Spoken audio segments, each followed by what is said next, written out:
Madam Chairperson, as I stand to speak on the budget of financial year 2020-21, I would be failing in my duty if I do not thank Honorable Prime Minister, whose vision has guided the budget, and Honorable Finance Minister, who has worked extremely hard to present this budget which addresses the needs and concerns of the common man.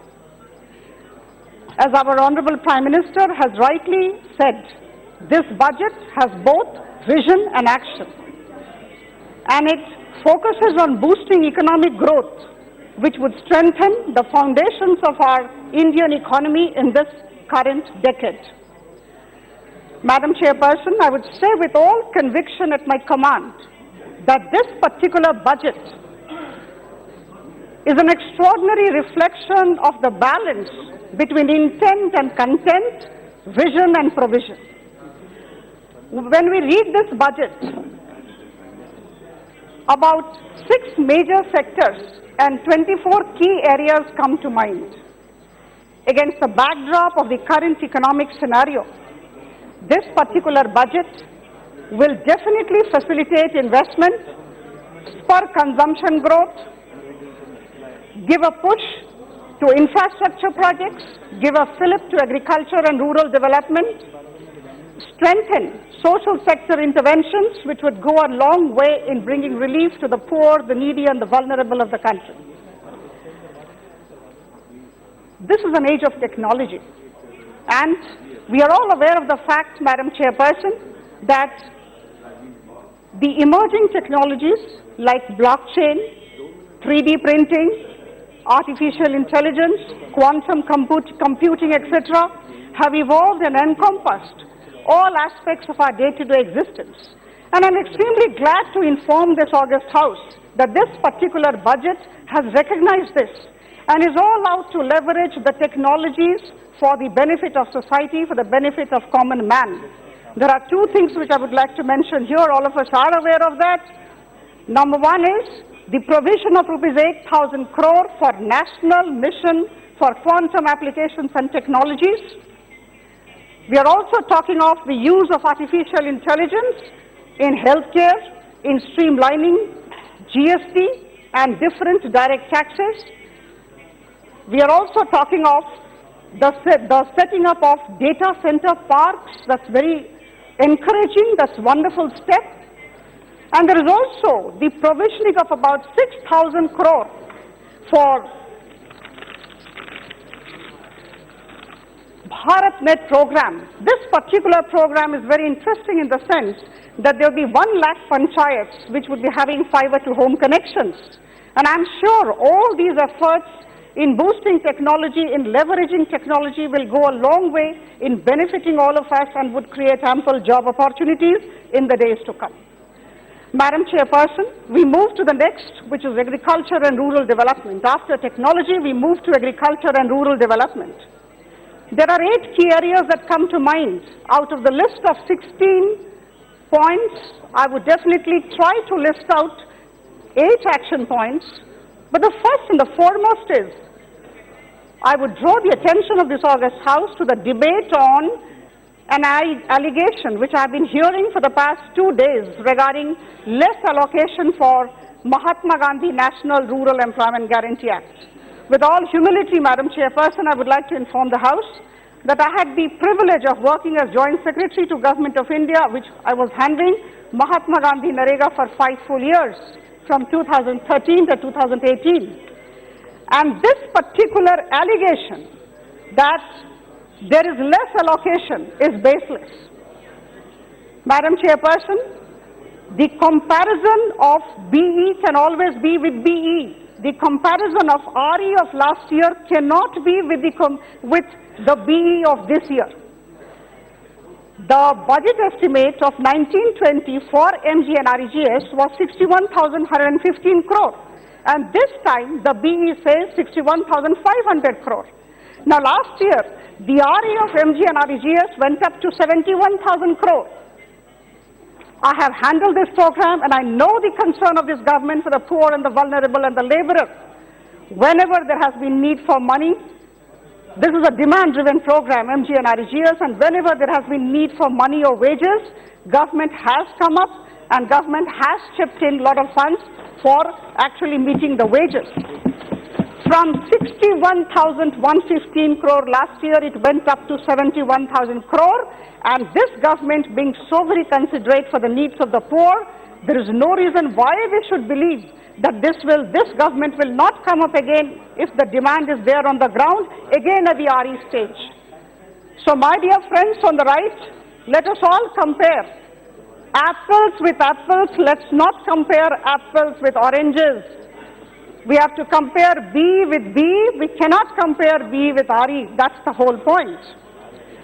Now, number two, of course, I would like to mention, as far as agriculture and rural development is concerned, a very major step that the government has planned through this budget. That particular step is taking the states on board the spirit of cooperative and competitive federalism by encouraging them to go for massive structural reforms in the farming sector by formulating acts on the basis of the model acts for contract farming, for land leasing, and for agriculture and livestock produce marketing. These reforms have been pending for long, Madam Chairperson, and these are done. There would be tremendous employment generation in the farming sector, and many of the long-standing problems of the farmers would be solved. Now, the third issue which I would like to point out here is the idea of the Kisan Rail and the Krishi Udan. Extremely good ideas. We are aware of the fact that we have lots of fresh fruits and vegetables that go waste. And we need to have transport logistics. We need to have proper coal supply chain.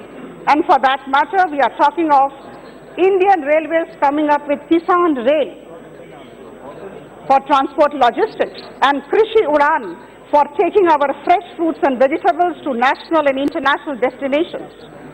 We are talking of PM Kusum. This is the fourth point. We are talking of leveraging solar energy. 20 lakh farmers, imagine, 20 lakh farmers would be given funds for solarizing their pumps, and 15 lakh farmers who already have grid-connected water pumps would be given funds for solarizing them. What a wonderful idea, and if it is executed properly, what benefit to the farmers, I think we all can understand. Madam Chairperson, all of us over a period of time have been talking of diversification in agriculture, but the credit goes to our farmers and to the government, to our government, that today 311 metric tons of horticulture produce actually is much more than the food grains produced. And this is all because of the farmers and the government's intervention, the diversification part of it. So, to encourage such farmers, the government has come up with the concept of one district, one crop idea, which I'm sure is going to encourage exports in the days to come.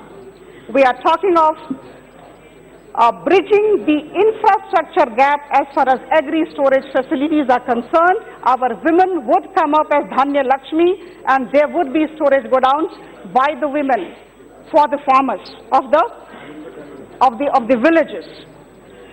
Madam Chairperson, we are also talking of milk production. The milk processing capacity is planned to be enhanced from 53.5 million tons to 108 million tons.